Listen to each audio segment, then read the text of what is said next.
Today's lesson is 6.5b, Absolute Value Inequalities. And I'm not going to lie to you, this can be a little bit confusing, so pay attention. If we have, for example, the absolute value of t plus 5 is less than 9, what do we do with that? Okay, yesterday was pretty simple because it was an equal sign. Today, with the less thans and greater thans, we have to kind of remember different things.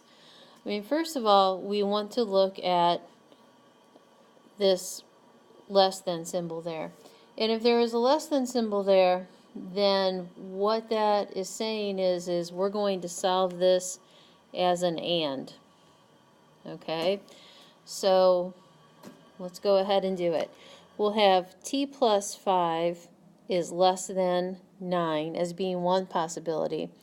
And the other possibility would be that negative t plus 5 is less than 9. Okay, so if we solve these, I would have on this side, subtract 5 from each side, and I would get t is less than 4. Another possible way, another thing we have to do is the right-hand side here.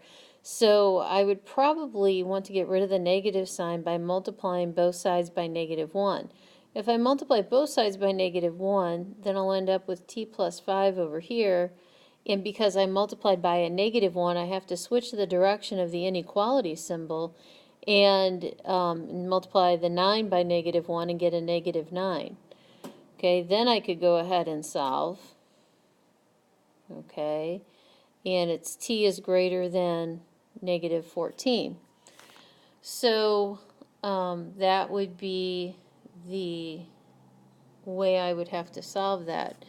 To graph it, then I would be graphing, since this is an and, remember we set up here that it was an and, that I would look for the intersection of where these two places meet. Well, if -14 is down here on my number line, and then 0, and then 4, I would have an open circle at -14, and I would shade in this direction. Okay, and I would also have a open circle at 4 and shade it in this direction. Okay, and so I would be looking for the area where those two things overlap, and that would be right there. Okay, so once again, remember that the symbol that we started off with in this absolute value inequality was a less than, and that's how we knew that it would be an and. In this example, we're going to take an absolute value inequality. 3y minus 3 is greater than 9, and we're going to solve that. But this time, because we're dealing with a greater than symbol, this is going to be an or, absolute value inequality. So what this means is we'll have 3y minus 3 is greater than 9, or negative 3y minus 3 is greater than 9. Okay, so I would on this side add 3 to both sides and end up with 3y is greater than 12. Divide both sides by 3, y is greater than 4. Or, let's see how the other side turns out. I would have to multiply both sides by -1 to get rid of the minus sign. So I would have 3y minus 3, and because I multiplied by a -1, it would become greater than -9. So I'd add 3 to both sides, and I would get 3y, erase that. I would get 3y is greater than -6. I would divide both sides by 3, and I would get y is greater than -2. Okay, so I have y is greater than 4, or y is greater than -2. Let's see if I messed up any signs anywhere along the way to make sure that I did this correctly. And what I find is yes, I did mess up a sign. I said I should switch this inequality symbol, but I didn't actually do it. So I want to erase that, but why is it not letting me do that?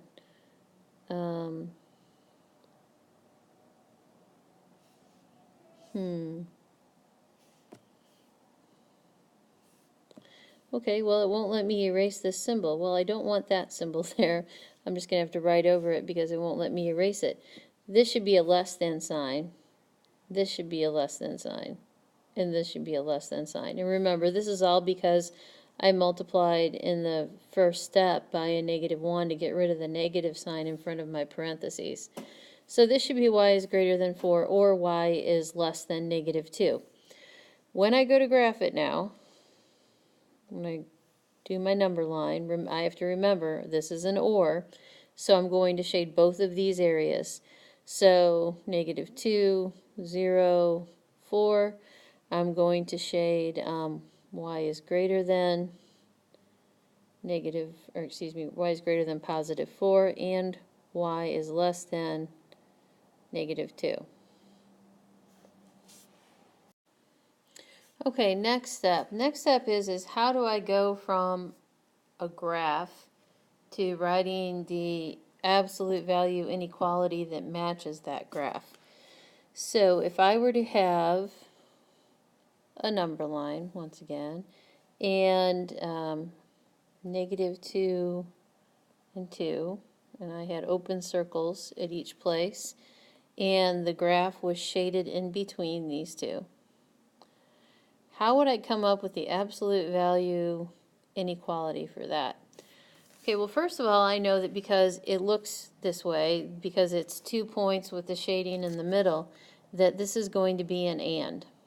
Okay, and I learned from slide 1 of this lesson that an and is an absolute value with a less than symbol.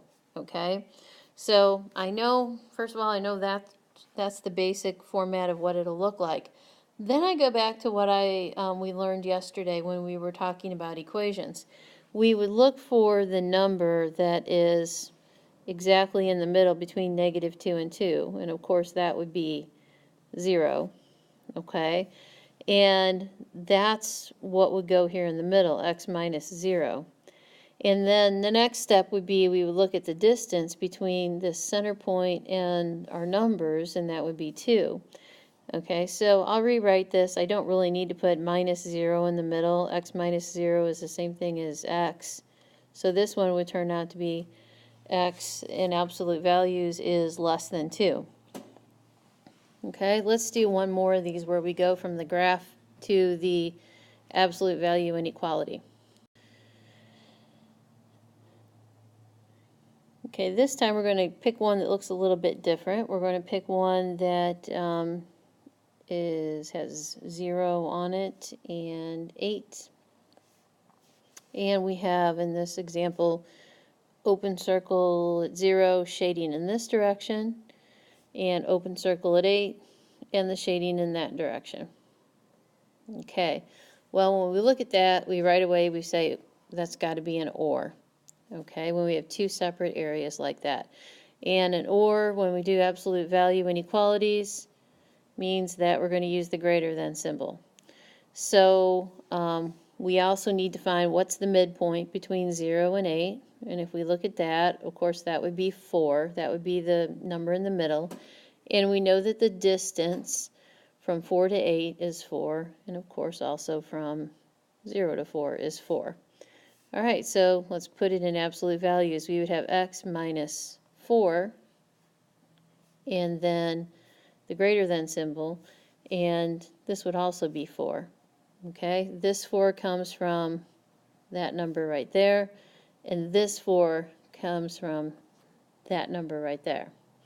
Okay, so that would be the absolute value inequality that matches the graph. We'll go over this more in class and ask questions if this doesn't make any sense to you.